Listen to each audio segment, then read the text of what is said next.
आदरणीय शुक्ला जी आपसे प्रार्थना।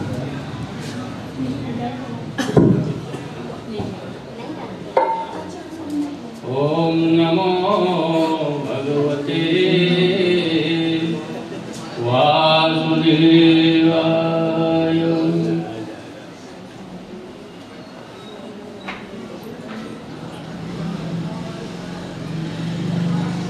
कृष्ण त्वदीय पदपङ्कज पंजरान्ते अद्यैव मे विशतु मानस राजहंस। प्राणप्रयाण समये कफवातु पीतैः कंठावरोधन विधौ स्मरणं बुधस्य। राधाकरावचित पल्लववल्लरीके राधापदाङ्क विलसन् मधुरस्थलीके। राधायशो मुखरमन् दुःखगावलीके। राधा विहार विपिने रमतां मनोमे। नारायणं नमस्कृत्य नरं चैव नरोत्तमं देवीं सरस्वतीं व्यासं ततो जयमुदीरये। बोले श्री कृष्ण भगवान की जय। ओम पार्थाय प्रतिबोधितां भगवता नारायणेन स्वयं व्यासेन मुनिना व्यासेन ग्रथिता पुराणमुनिना मध्ये महाभारतम्। अद्वैतामृतवर्षिणीं भगवतीं अष्टादशाध्यायिनीं मम त्वामनुसन्दधामि भगवद्गीते भगवद्वेषिणी। बोलिए गीता माता की जय हो।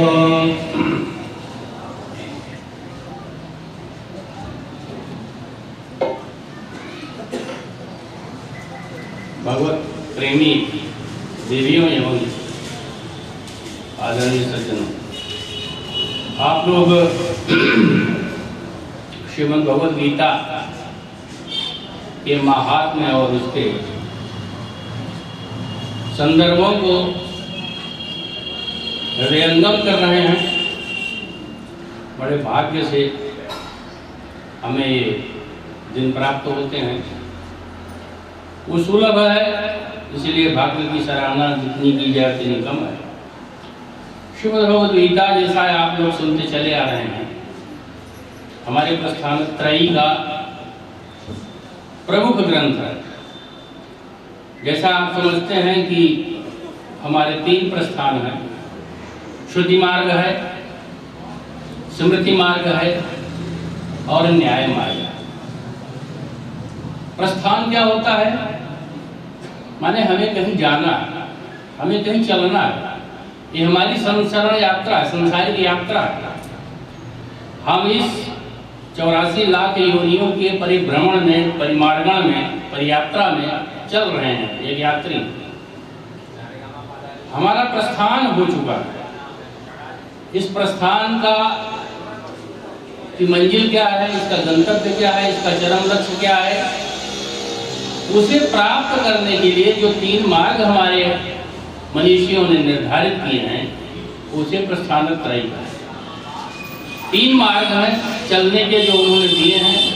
एक तो है न्याय मार्ग, जिसे हम ब्रह्मसूत्र कहते हैं, शारीरिक भाष्य कहते हैं।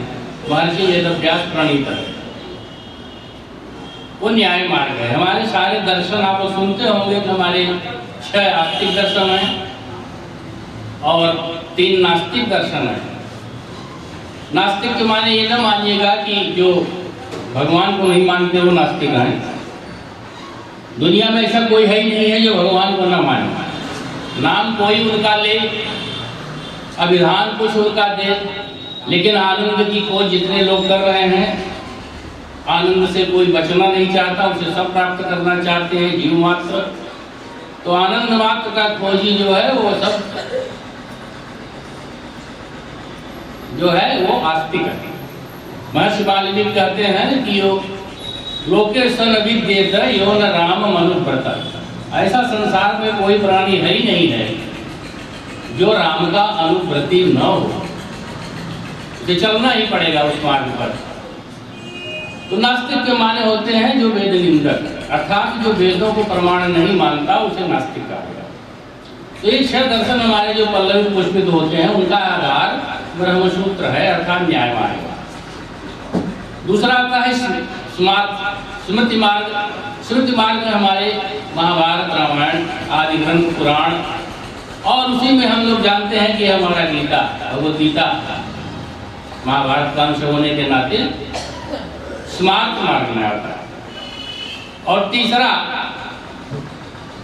जो है वो श्रुति मार्ग, अर्थात वेदों का मार्ग, जो हमारे वेद बताते हैं, अर्थात उपनिषदों का मार्ग। कुल मिला के अगर देखें तो सारा मार्ग जो है व्यास के द्वारा प्रणीत है। इसलिए व्यासो वदत् अखिल शास्त्र गिराम प्रणेता नारायण स्मरणहीन जनो जगन्य। व्यास का मत है वो सारी ज्ञान के, सारे ज्ञान के देने वाले हैं। इसीलिए कहा गया व्यासो शिष्टम जगत सर्वम। व्यास का ही ये उच्छिष्ट सारा जगत है, सारा संसार उन्हीं से प्राप्त करता है। अभी कुछ कथाएं आई, एक संदर्भ आया व्यास जी की उत्पत्ति के संबंध में, तो बड़े बड़े विद्वान भ्रमित होते। जो सत्यवती थी, सत्यवती ये दासराज की कन्या नहीं थी, उनके द्वारा ये पाली गई थी, उनकी पोषित कन्या थी।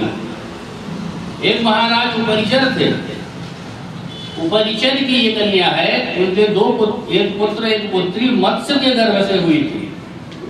उनके तेज मत्स्य में आधानित हो गया था, उससे ये कन्या एक पुत्र पैदा हुआ था।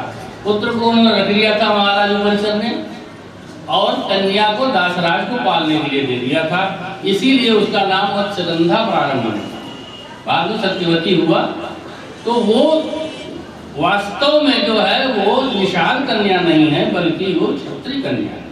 इसलिए एक भ्रम जो चला आ रहा है बड़े बड़े विद्वानों के मन में, महाभारत के मूल अध्ययन से उनको स्पष्ट हो जाएगा।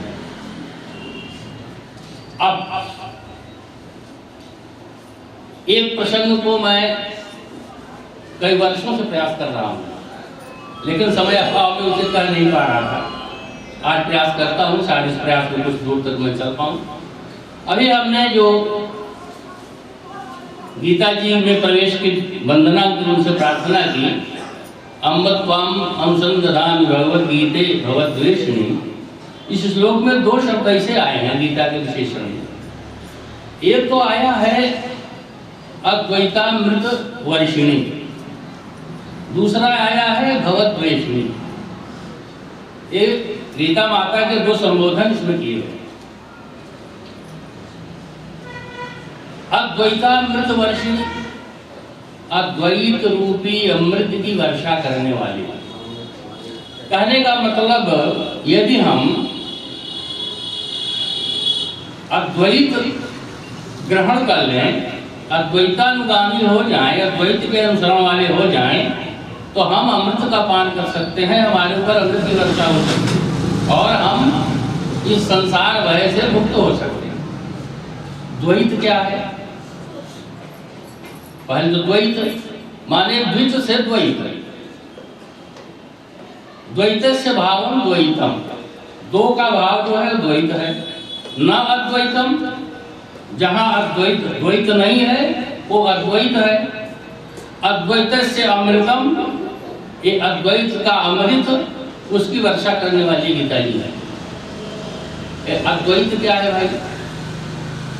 सब जानते हैं कि भगवान शंकराचार्य ने ही अद्वैत दर्शन का, जिसे हम निर्गुण या निराकार दर्शन की बात करते हैं, उन्होंने प्रतिपादित किया कि मात्र ब्रह्म सत्य है। ब्रह्म सत्यम जगन मिथ्या जीवो ब्रह्मैव नापरा, अर्थात जीव ही ब्रह्म ही है, वो अपर नहीं है, दूसरी सत्ता उसकी नहीं है, वो ब्रह्म ही है। इस प्रकार से ब्रह्मात्म जीव ब्रह्म एकात्म जो उन्होंने प्रतिपादित किया, जीव और ब्रह्म की एकात्मता जो प्रतिपादित की, यही जो है वो अद्वैत है। माने दूसरा कुछ है ही नहीं है, सब ब्रह्म है, जितना कुछ है।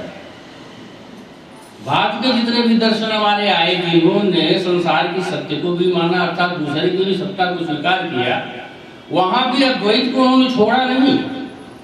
उन्होंने कह दिया, रामानुज जी ने कह दिया कि विशिष्टाद्वैत है, अर्थात जगत जो है वो क्योंकि ब्रह्म की सत्ता ही है और ब्रह्म सत्य है, तो उससे निकली हुई चीज, उसका अंत जो है वही सत्य ही होना चाहिए, इसलिए विशिष्टाद्वैत है। लेकिन उस जगत को ब्रह्म में ही लीन होना है, इसलिए उसे ऐसा प्रयास करना चाहिए उस जीव को कि वो ब्रह्मानुभूति कर ले। हाँ, अपनी सेपरेट सत्ता भी अलग रख सकता है ताकि उनकी सेवा कर सके, जिसे हम सब लोग उपासना करें।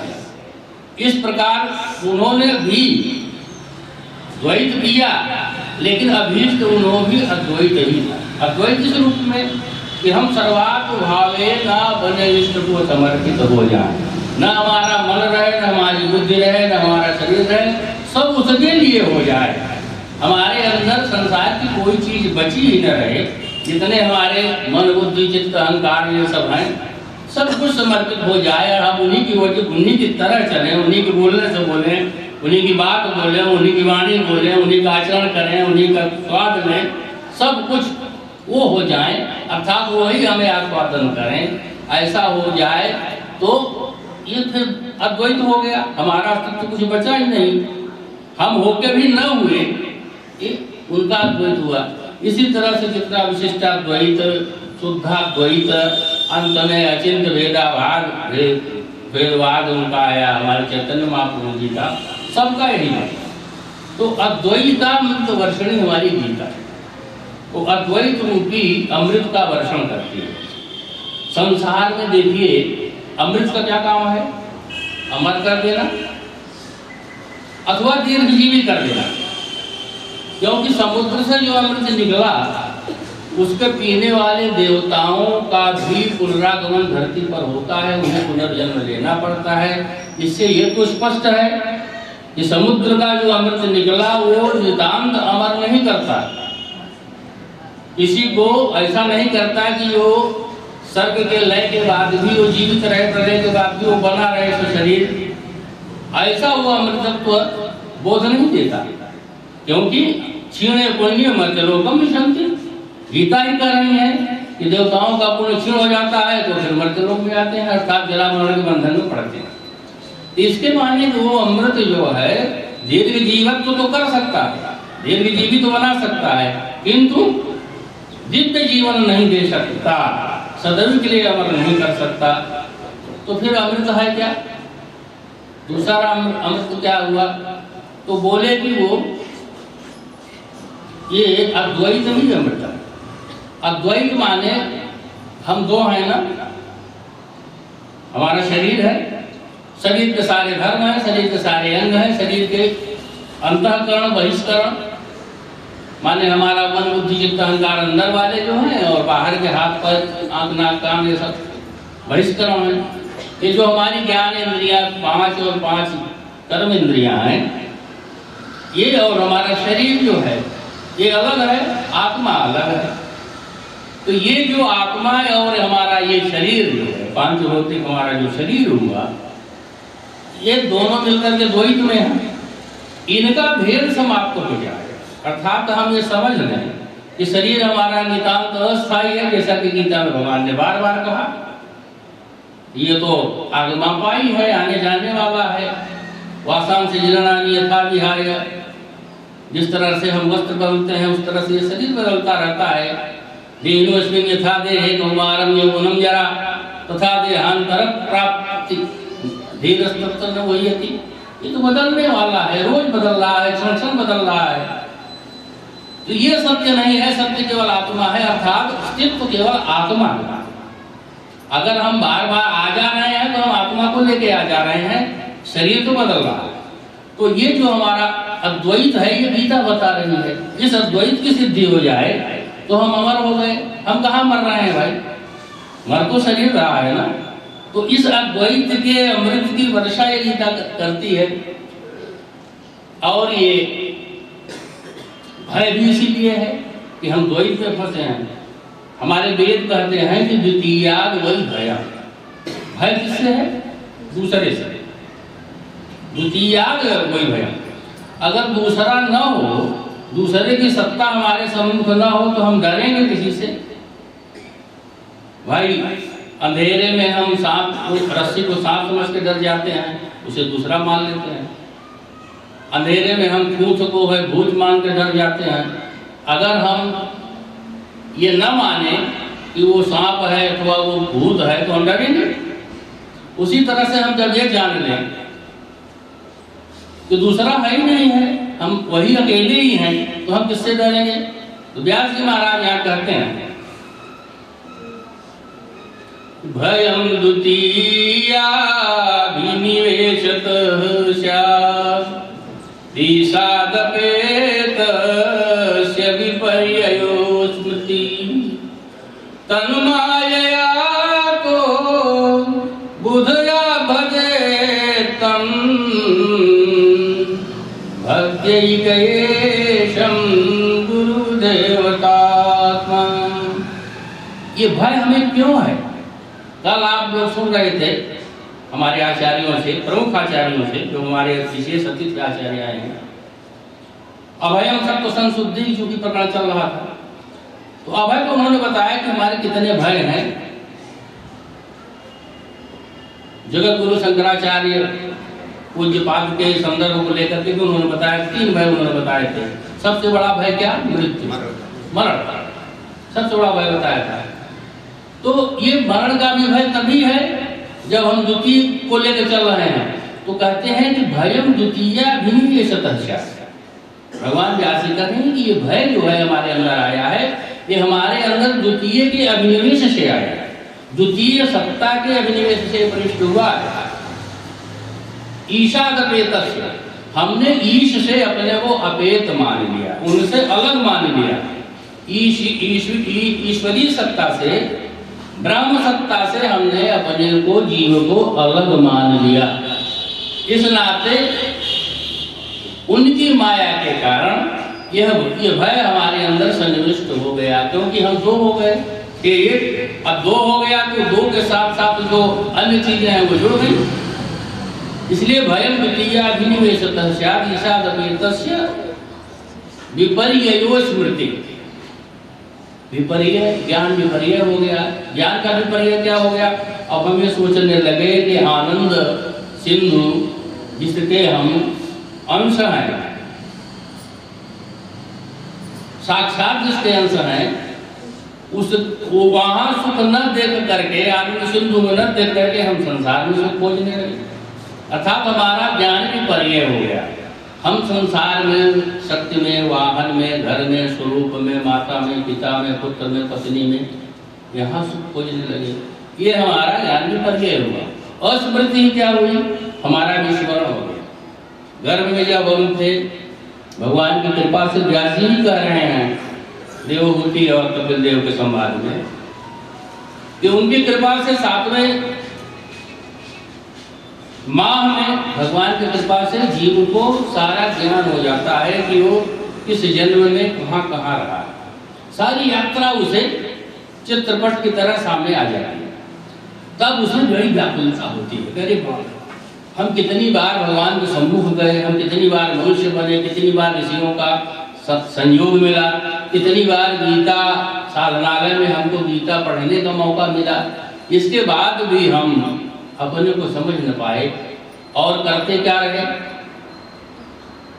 तो अब भगवान किसी तरह से मुक्त करो गर्भ से, और हम अब आपके को फिर आप ही की आराधना करेंगे, क्योंकि वहां आने के बाद तो फिर माया डस लेती है। और उसका काम क्या है, तत्रो प्रयात उपसर्पत देव माया, वहां आने के बाद ही माया उपसर्पण कर लेती है, साथ में लग जाती है, जिसका परिणाम होता है कि ज्ञान का विपर्य, वो तुरंत बुद्धि को फेर देती है। और अभी संसार में भी हम किसी को माता समझ लेते हैं, किसी को पिता समझ लेते हैं, और उसी अनुसार जो व्यवहार बदल जाते हैं। तो ये ज्ञान विपर्य और अस्मृति, जो हमारी स्मृति है स्वरूप की, कि हम चेतन अमल सारी सुख राशि में, ये हमारी स्मृति हो जाती है और हम गधे बन जाते हैं और भार ढोने लगते हैं। यही हमारे भय का कारण।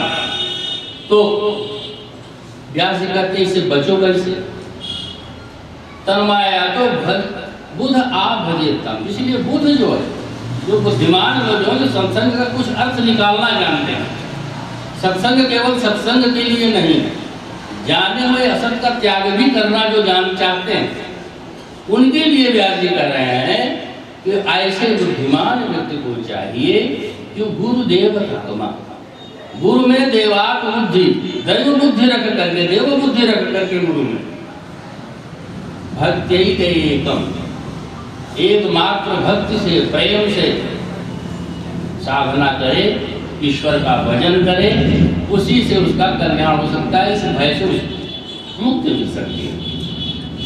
अब थोड़ा सा भवद्वेषणी का भी सुन लें। भव क्या है? भव के तीन अर्थ कोश में मिलते हैं। पहला भगवान भोलेनाथ, तो गीता जी भोलेनाथ का तो द्वेष करेंगी नहीं, भवद्वेषणी तो हो नहीं सकती, शिव की द्वेषी तो बन नहीं सकती। दूसरा अर्थ है जन्म, भव माने जन्म, और तीसरा अर्थ है संसार।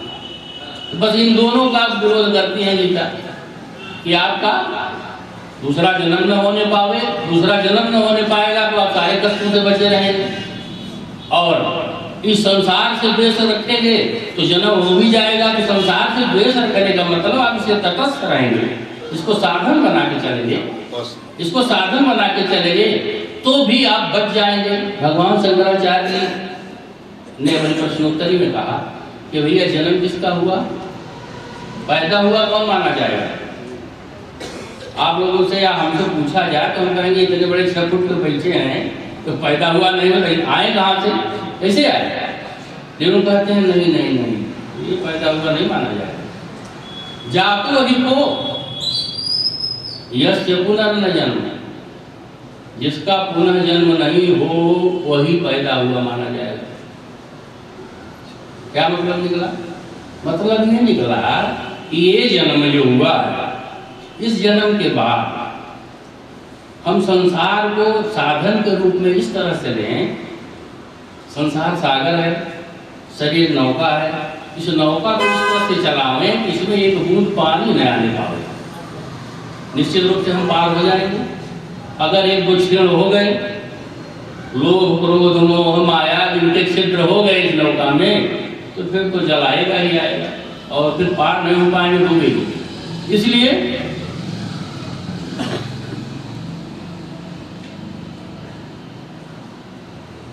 क्या कह रहे थे? नौका में छिद्र हो गया, नौका में छिद्र न होने पावे, हो गया क्या? अभिप्राय ये का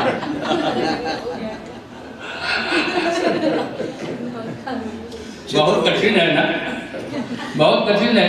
छिद्र जातो अधिको यस पुनर्न जन्म, एक में कह रहा है जिसका पुनर्जन्म न हो वही पैदा हुआ माना जाएगा। भगवान शंकराचार्य कह रहे हैं। कहने का अभिप्राय ये कि पुनर्जन्म किस लिए हो, कैसे क्यों होता है? पुनर्जन्म इसलिए होता है कि नौका में छेद आ गया था, अब उस क्षेत्र को हम न आने दें, अर्थात किसी भी तरह की वासना हमारी शेष न बचने पावे इस संसार की, तो जन्म हमारा नहीं होगा। भगवान दत्तात्रेय महाराज इसी भागवत के 11 स्कंद में कहते हैं कि ये शरीर भी हमारा गुरु है। आप जानते होंगे 24 गुरु बनाया, अंत में कहा कि मेरा शरीर भी गुरु है। क्यों? उन्होंने कहा मैंने इसे विरक्ति और विवेक सीखा, इस शरीर से सीखा, विरक्ति और विवेक, इतनी बड़ी बातें सीखी हैं। क्यों? जायात्मजार्थ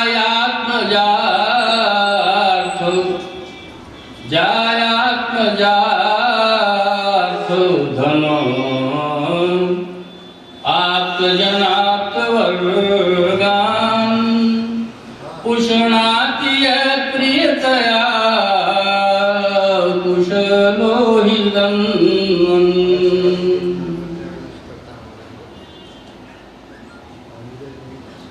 पुष्णाति प्रियतया कुशलो वितन्वन्। सृष्ट्वास्य बीजमवसीदति वृक्षधर्मा। ये शरीर क्या है? वृक्षधर्म। ये जो जायात्मजार्थ गृहपुत्र आप्तवर्गान, ये जो पत्नी पुत्र संबंधी घर द्वार गाड़ी घोड़ा बंगला इकट्ठा करता है जो, और पुष्णाति, इनका पालन पोषण प्रियतया, बड़ी प्रियता से बड़ी आसक्ति के साथ करता है। कुशलो वितन्वन्, ये करके कि हमारा बड़ा नाम होगा, बड़ा यश होगा, इस श्रद्धा और विश्वास के साथ प्रेम से करता है। लेकिन होता क्या है कि बड़ी कठिनाई से ये सब अर्जित करके अपने जीवन का अमूल्य समय लगा कर ये सब इकट्ठा करके अंत में होता क्या है? इस सृष्टवास से बीज अवसीदत वृक्षधर्म, अपने अगले जन्म का बीज पैदा करके तब चला जाता है। माने ये अपने अगले जन्म के बीज इकट्ठा करता है। जैसे वृक्ष होता है, वृक्ष कहते हैं, ये बड़े बड़े पेड़ों को वृक्ष नहीं कहते, भागवत की भाषा में वृक्ष वो है जैसे गेहूं है, ये धान है, अरहर है, ये लगते उगते हैं, फल दे देते हैं, फल देने के बाद इनका बीज आ गया, इसके बाद नष्ट हो जाता है। उसी तरह से मनुष्य जो है ये सब पैदा करके अपने बीज को सुरक्षित करके चला जाता है। अर्थात जब बीज को दे दिया तो जन्म तो होगा, आपको अंकुर ही नष्ट कर देना है। जब आप अंकुर ही नहीं छोड़ोगे तो बीज कहाँ से आएगा? इसलिए अगर बीज छोड़ दिया तो इसलिए दत्तात्रेय महाराज कहते हैं कि ये जन्म का यही हेतु बन जाता है। तो जातो ही को जैसे पुनर्जन्म, पैदा वो हुआ जिसका पुनः जन्म न हो, और पुनः जन्म तब नहीं होगा जब हम बीज ही नहीं छोड़ेंगे। अगर बीज छोड़ दिया तो पैदा होगा। तो शिष्य ने पूछा, अच्छा गुरुदेव ये बताओ कि फिर मरा कहाँ? क्योंकि वो तो मर गया जिसको आप कह रहे हो कि बीज छोड़ के गया। तो उन्होंने कहा कोवा मृतः यस्य पुनर्न मृत्यु, मरा वो जिसकी फिर से मृत्यु नहीं हुई। मतलब भाई जन्म नहीं होगा तो फिर नहीं मरेगा, एक बार मर गया ठीक से। गीता हमारी बताती है कि ठीक से मरा कैसे जाए, इस तरह से मरा जाए कि मरते समय हमारे उस पास कुछ न रहे, निःशेष हो, अकिंचन हो।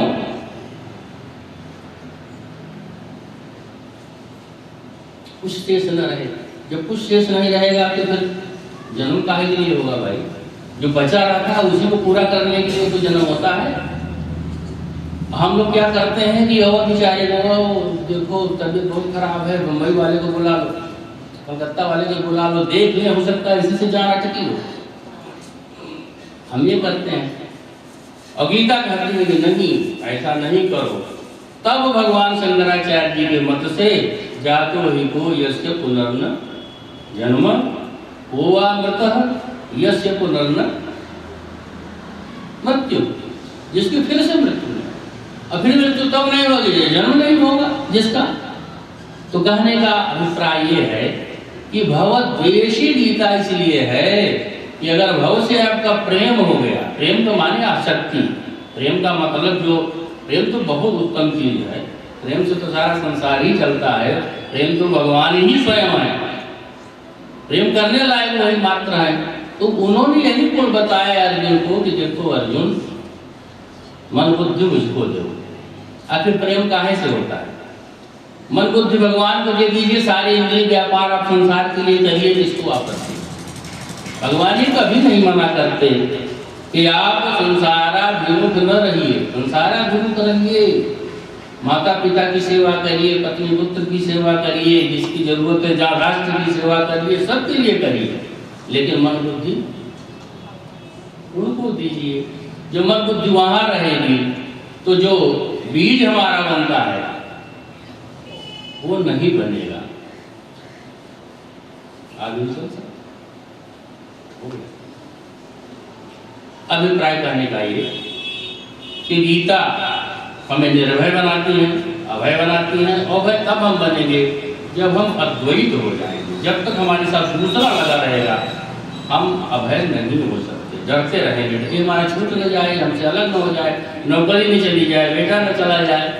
इसलिए द्वैत के भाव से हमें हटना पड़ेगा। ये गीता का अध्ययन बताता है। और भाव से आसक्ति न हो, भाव से हम सहारा तो लें, साधन तो इसको बनावें, लेकिन इसके द्वेषी बने रहें, अर्थात ये घुसने न पावे, सदैव डंडा लिए खड़े रहें, तब तो हमारा कल्याण हो जाए। गीता जी बताती है, बोले वृंदावन बिहारी लाल की। आदरणीय शुक्ला जी के हम सब बड़े कृतज्ञ हैं, बड़ी कृपा है, बनी रहे आगे की इस सत्संग में, आशीर्वाद मिलता रहे। हमारे बीच में बड़ी कृपा करके हमारे संत डॉक्टर भारत भूषण